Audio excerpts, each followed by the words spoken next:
Gracias. Seguimos con Cristo, Espíritu de verdad. No sé si estás listo. Ahí está. Y luego después sí. con Jaime. Ok. Adelante. Bueno, muchas gracias. Buenas noches, hermano Omar. Al pastor San deseando por ahí un abrazote. A todos los panelistas y a los que están en el chat. Bueno, viene en el título de este video que si puede ser salvo creyendo en la Trinidad o no. Para mí, en realidad no es lo que crea en ese tipo de determinación, sino la creencia de la fe es atribuida por lo que aprendiste sobre esa lectura, ¿no? Decía el texto, el árbol se conoce por su fruto. Todo árbol que da buen fruto es el que ha recibido la palabra. En este contexto, como decía el hermano Juan 1:1, ¿no? La palabra se hizo carne y la palabra fue primero, ¿no? ¿Por qué? Porque dice, la palabra existió con Dios y era Dios. Entonces, si tú crees en esa palabra que se te fue transmitida por medio de Jesús, entonces no nada más es escucharle y creer que lo dijo Jesús, no, sino creer y fomentarla en tu vida. Eso es la creencia en Jesús, eso es la fe, tener la certeza de que tienes el poder de agarrar las palabras de Jesús y realizarlas en tu vida. ¿Ok? Ya determinado si tú crees en Trinidad, en unicidad, eso es cosa de otro tema. Simplemente es un convertimiento en ti. Por eso hablaban mucho los discípulos de, por ejemplo, Pablo hablaba de que los hermanos allá, me parece que era en Corintio, o en Gálatas, perdón, que decía, hermanos, vuelvo a sufrir dolores de parto hasta que Cristo sea formado en ustedes. ¿Por qué? Porque él no estaba hablando de que Cristo iba a venir y iba a descender del cielo y te iba a mezclar con él, no te ibas a mezclar con él, no, sus enseñanzas de Cristo iban a ser formadas en ti. Entonces, esa es la salvación para la humanidad, creer en Cristo. Y yo creo que ese pensamiento, o más bien esa doctrina, la tienen la mayoría de las iglesias cristianas, ¿no? En cuanto al tema si Jesús era Dios, primero tendríamos que estudiar lo que viene en Mateo capítulo 16, versículo 13. Este versículo lo utilizan mucho los católicos para referirse a la verdadera iglesia, ¿no? Pero no lee desde antes, por ejemplo. En el capítulo 13 dice, vinieron a Jesús de la región de Cesarea Filipo y preguntó a sus discípulos diciendo, ¿quién dicen que es el Hijo del Hombre? Ellos dijeron, unos Juan el Bautista, otros Elías, otros Jeremías o alguno de los profetas. Él les dijo, ¿y vosotros quién decís que soy? Yo. Respondiendo Simón Pedro dijo, tú eres Cristo, el Hijo del Dios viviente. Aquí demostramos en primera que Jesús está diciendo, no se está refiriendo a él como Hijo de Dios, sino como el Hijo del Hombre. Entonces dice, Jesús les respondió, bienaventurado eres Simón, hijo de Jonás, porque no te lo reveló ni sangre ni carne, sino mi Padre que está en los cielos. ¿Por qué dijo que está en los cielos? Está refiriéndose al conocimiento que no viene o no proviene de descendencia. Esto era algo nuevo para esa región, para la humanidad. Si se lo hubiera transmitido sangre o carne, lo hubiera aprendido, no sé, de los fariseos, de los saduceos, de los que estaban en el templo, ¿no? Por ejemplo. Pero no, esto no se lo reveló ni sangre ni carne, sino el Padre que estaba en los cielos, dice la Escritura. Y dice, yo también te digo, tú eres Pedro, pero sobre esta roca edificaré mi iglesia, y las puertas del Hades no prevalecerán contra ella, y te daré a ti las llaves de los reinos de los cielos, y todo lo que atares en la tierra será atado en los cielos, y todo lo que desatares en la tierra será desatado en los cielos. Esto no estaba hablando de hacer una iglesia, una construcción. Estaba hablando de lo que él modificar en su carácter. Por eso estaba diciendo, y en esta piedra o en esta roca edificaré mi iglesia. Transmitiéndole el mensaje Jesús a Pedro, porque él había creído que Cristo estaba formado en él, y le estaba transmitiendo la palabra para que transformara él su personalidad. Y automáticamente Pedro tuvo que recibir las llaves para desechar lo malo y atraer lo bueno en su vida. Entonces dice el 20, entonces mandó a sus discípulos que nadie le dijese que él era Jesús y el Cristo. Está dividiendo dos naturalezas. El Cristo es la unción, porque el Cristo dice, yo soy el camino, la verdad y la vida. Nadie viene al Padre si no es por mí. Es el único que ha descendido al Padre y ha vuelto al Padre. Cristo es el que ha dado a demostrar a los hombres quién es el Padre. Lo ha dado a conocer. Pero en la región de Israel, siendo tan, ¿cómo lo puedo decir? Hashemista, no sé, tan arraigado a su religión, hablando de Yod-Heh-Vah-Heh, o como lo conozcamos, siendo que es la religión que está más concentrada en esas regiones. ¿Por qué Felipe, siendo alguien que conocía esa religión, le preguntaba a Jesús después, muéstranos al Padre y nos basta? Esa es la pregunta para el que no lo conoce. Por eso Jesús decía, ¿qué es insuficiente para ti, Felipe? Yo soy el Padre, yo soy en el Padre y el Padre es en mí, y aún así me preguntas, muéstranos al Padre y nos basta. ¿Qué es lo que quiso decir Jesús? Aún no conoces al Padre, yo te lo estoy demostrando. El Padre no tiene un nombre. El Padre es una esencia. El Padre es un conocimiento. El Padre es una unción. ¿Y qué es esa unción que le dicen en la iglesia? Vamos a quitar los términos cristianos o los términos espirituales. La unción es una sabiduría, es un conocimiento. Ese conocimiento Pablo lo definía como Dios es amor. Y aquel que no tiene amor en su vida no es nada. ¿Por qué? Porque el Padre es amor. Eso es Dios para la humanidad. Ahora, si quieren referirse a que Jesús era un Dios, pues sí, era un Dios. ¿Por qué? Porque la definición de Dios es un gobernante. ¿Un gobernante en qué? Por ejemplo, Salomón se le llegó a determinar como un Dios en esa región, porque le hablaban como Señor, incluso hasta decía, el Dios de mi Dios ha puesto palabras en mi Señor también, ¿no?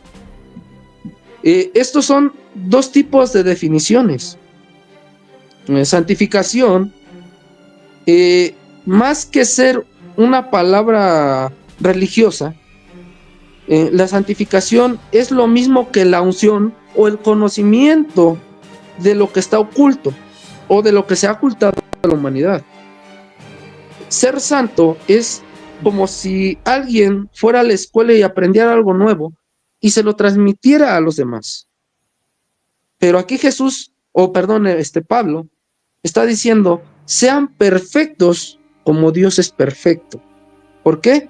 Porque Jesús estaba transmitiendo la palabra del Cristo en una sola palabra, en hechos, como en amor, en ayudar al prójimo, en perdonar al enemigo e incluso ayudarlo si lo necesita.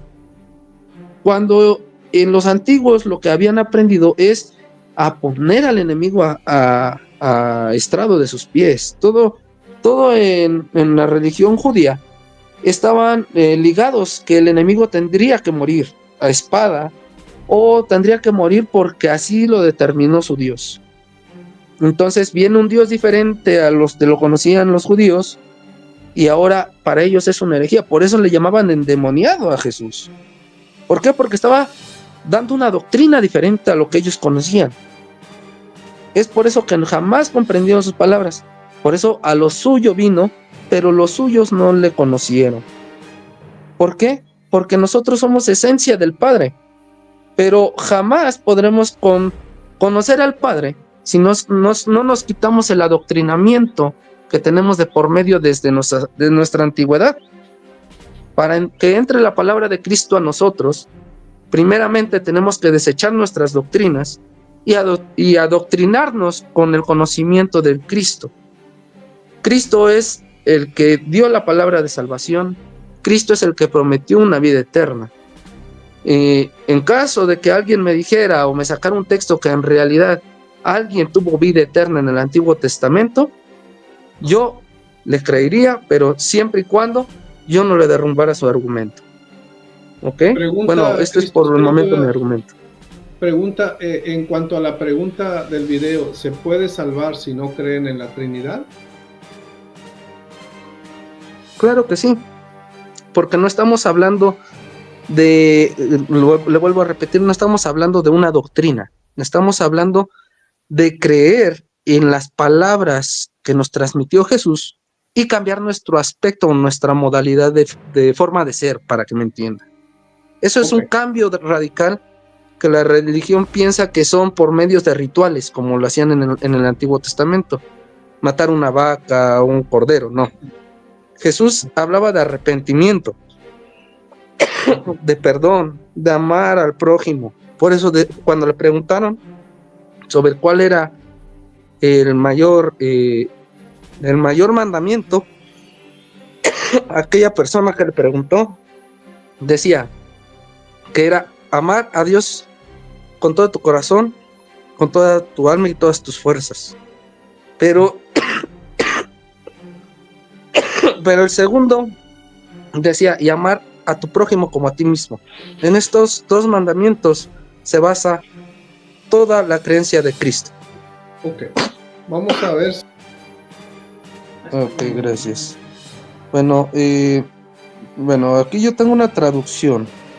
Yo me guío varias traducciones, no solamente la Reina Valera. Luego me meto a la Biblia de las Américas, a la latinoamericana. Ahorita tengo, por ejemplo, la Nueva Traducción Viviente. Dice así: en el principio la palabra ya existía. ¿Esto qué quería decir? Que esto era antes del principio, antes de la creación. Estamos hablando de algo proscreación.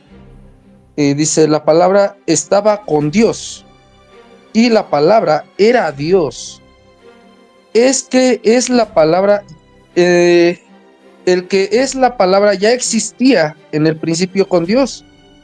Dios creó todas las cosas por medio de él. Disculpe que lo interrumpa, hermano, pero es Hebreos 1:4, no Juan. Estoy leyendo Juan yo. Ahorita me voy a lo que es el libro de Hebreos, capítulo 1, versículo 4. Es la cita. Ok, a ver, entonces nos vamos a Hebreos 4.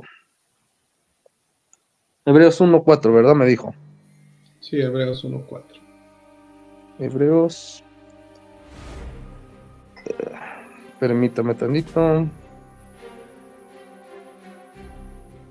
Ok. Dice así. Esto demuestra que el Hijo es muy superior a los ángeles, así como el hombre que Dios le dio es superior al hombre de ellos. Entonces, ¿esto qué quiere decir? Que primeramente, el Hijo, ¿por qué es superior a los ángeles? Porque fue primero que los ángeles.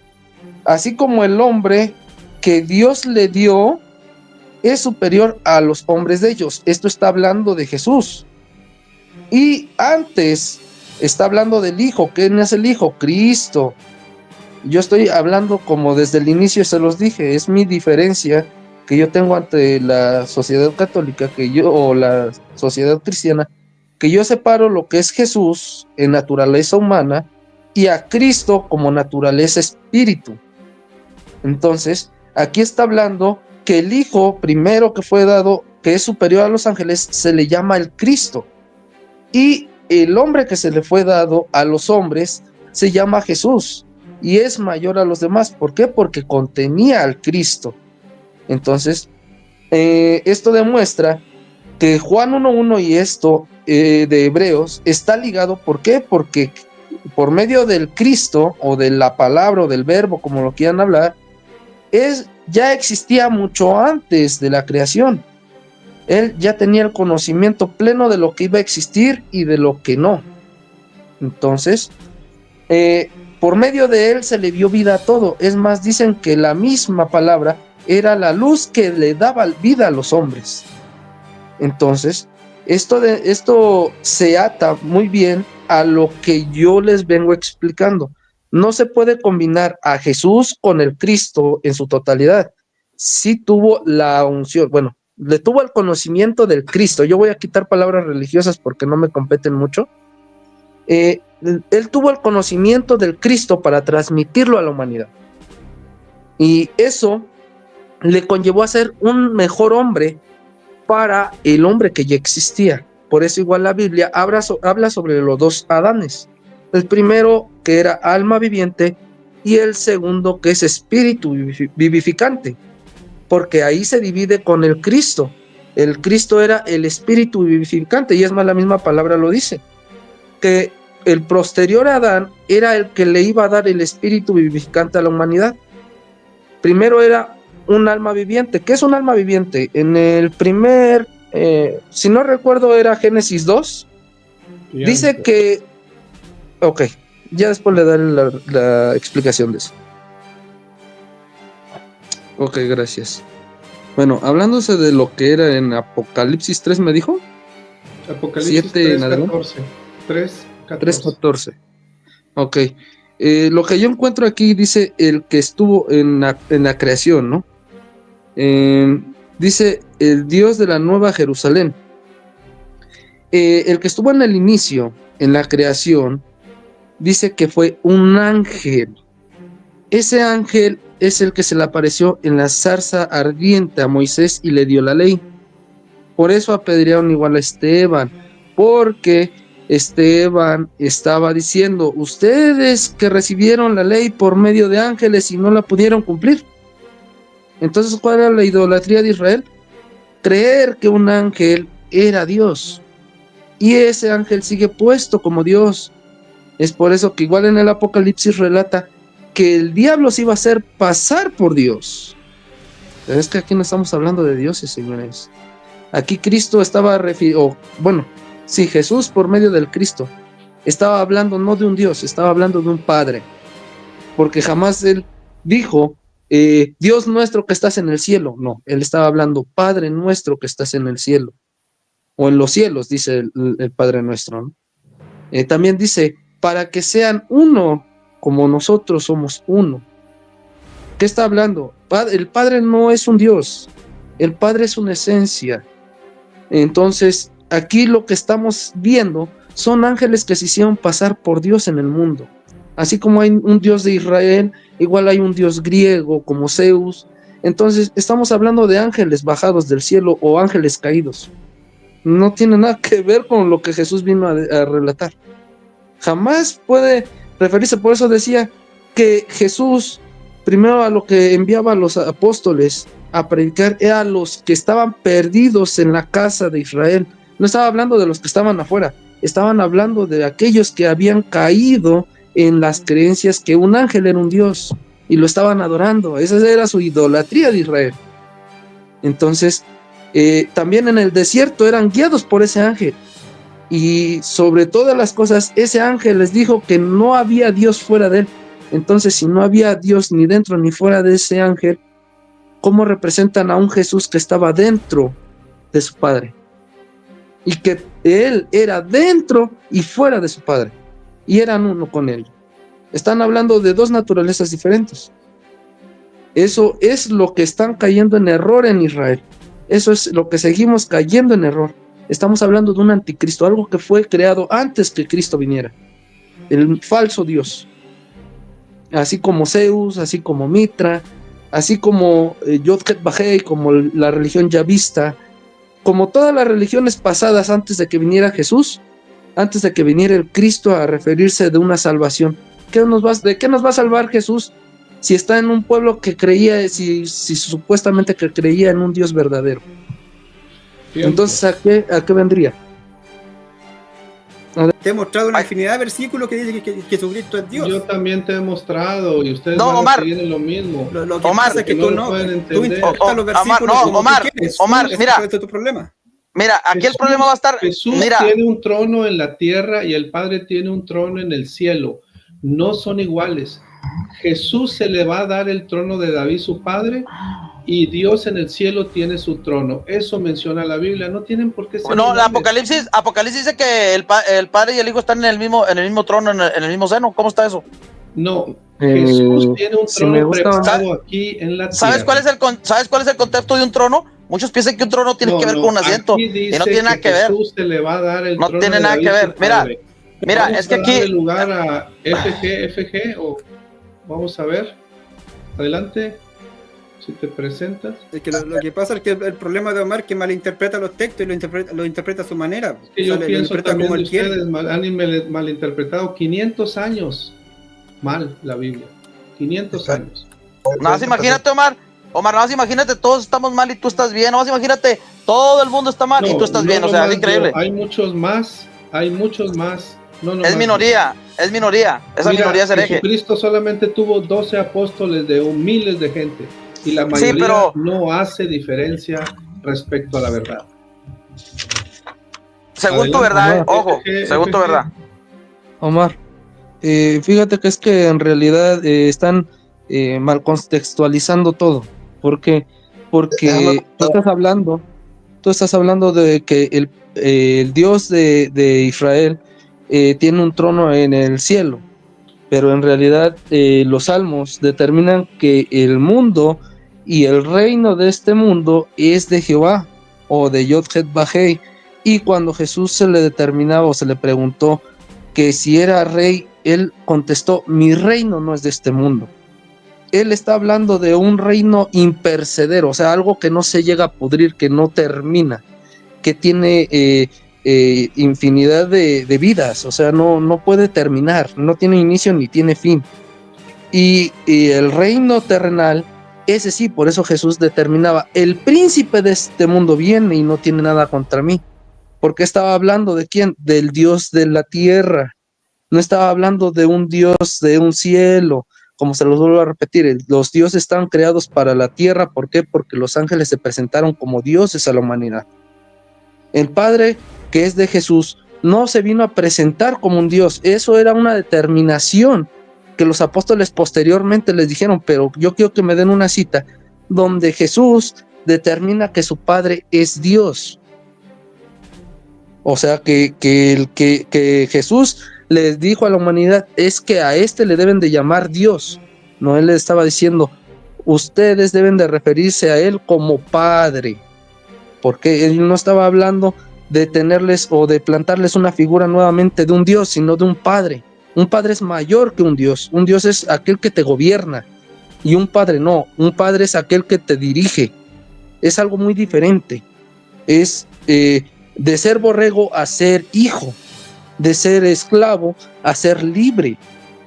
Es por eso que Jesús determina libertad para los humanos, no esclavitud. Está hablando de dos cosas muy diferentes, ¿me entienden?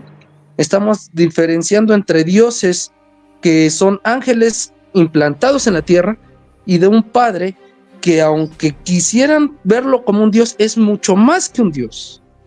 Un Dios no es alguien que te tenga misericordia, no es alguien que tenga la verdadera misericordia. Por eso Jesús dijo a los fariseos y a los judíos que creían en él: vayan y aprendan qué es misericordia, quiero, y no sacrificios.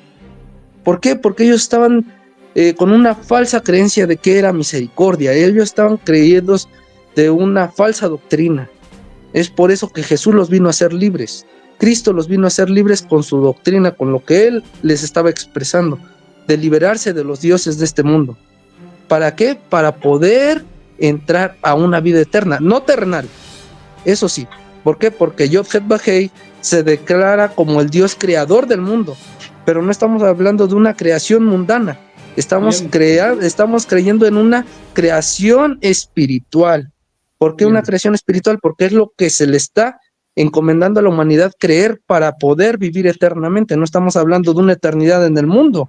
Estamos hablando de un Jerusalén espiritual, como determina en Apocalipsis. Y eso es lo que no entiende la Bien. humanidad. Ellos piensan que es el Israel, ¿no? Ok, tiempo. Ahora sí, vamos con FJ.